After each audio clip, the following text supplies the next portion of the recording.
மாணவர்களுடைய அவதானிப்பு திறனை அவதானிப்பதற்குரிய மற்றொரு நுண்ணறிவு வினாவோடு உங்களை சந்திப்பதில் மகிழ்ச்சி.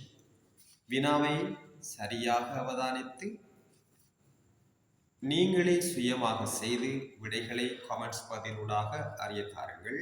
அதன் பின்னர் வீடியோவை தொடர்ச்சியாக பார்த்து சரியான விடையை அறிந்து கொள்ளுங்கள். வீட்டிலிருந்து 1 கிலோமீட்டர் தூரத்தில் உள்ள பாடசாலைக்கு போய் வர 40 நிமிடங்கள் எடுக்கும் எனில் 6 கிலோமீட்டர் தூரத்தில் உள்ள வைத்தியசாலைக்கு போவதற்கு எத்தனை நிமிடங்கள் எடுக்கும்? வினாவை சரியாக அவதானித்து விடைகளை செய்து கொள்ளுங்கள். முதலாவது விடை 240 நிமிடங்கள், இரண்டாவது விடை 120 நிமிடங்கள், மூன்றாவது விடை 80 நிமிடங்கள். சரி, நீங்களே செய்து விடைகளை அறிய தாருங்கள். வாருங்கள், விடைகளை எவ்வாறு சரியாக செய்யலாம் என பார்ப்போம். வீட்டிலிருந்து 1 கிலோமீட்டர் தூரத்தில் உள்ள பாடசாலை.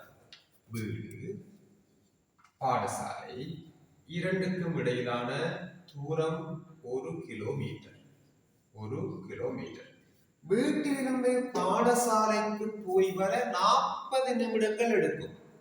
சரி, மாணவர்கள் இங்கே விடக்கூடிய மிக பெரிய தவறு 1 கிலோமீட்டர் தூரத்திற்கு செல்வதற்கு 40, 1 கிலோமீட்டர் தூரத்தை செல்வதற்கு 40 நிமிடங்கள்.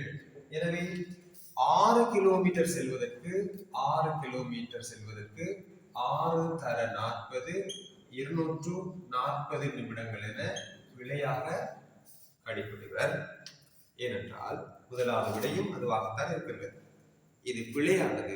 ஏனென்றால் இங்கு வீட்டிலிருந்து 1 கிலோமீட்டர் தூரத்தில் உள்ள பாடசாலைக்கு போய் வர 40 நிமிடங்கள். எனவே 1 கிலோமீட்டர் தூரத்தில் உள்ள பாடசாலை போவதற்கு 1 கிலோமீட்டர், வருவதற்கு 1 கிலோமீட்டர். எனவே 2 கிலோமீட்டர் செல்வதற்கு தான் அவருக்கு 40 நிமிடங்கள் எடுக்கின்றன. எனவே 1 கிலோமீட்டர் தூரம் செல்வதற்கு அவருக்கு இதனுடைய அரைவாசி, எனவே இதனுடைய அரைவாசி 20 நிமிடங்கள் தான் எடுக்கும்.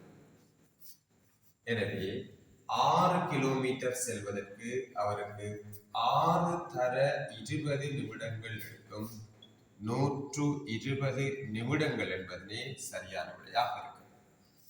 மாணவர்கள் வினாக்களை வாசிக்கும் போது நீங்கள் ஏற்கனவே கேள்விப்பட்டது போன்றுதான் இந்த வினாவும் இருக்கும் என்ற எண்ணத்தில் வாசிப்பதனால் இவ்வாறான சிறிய சொற்களை கவனிக்காமல் விட்டு மிகப்பெரிய பிழையை விட்டுக் கொள்கின்றனர். எனவே அவ்வாறல்லாமல் வினாக்களை வாசிக்கும் போது மிகவும் நுணுக்கமாக, தெளிவாக ஒவ்வொரு சொல், ஒவ்வொரு எழுத்தையும் சரியாக வாசித்தால் இவ்வாறான பிழைகளை விடாமல் சரியான விடைகளை பெறக்கூடியதாக இருக்கும்.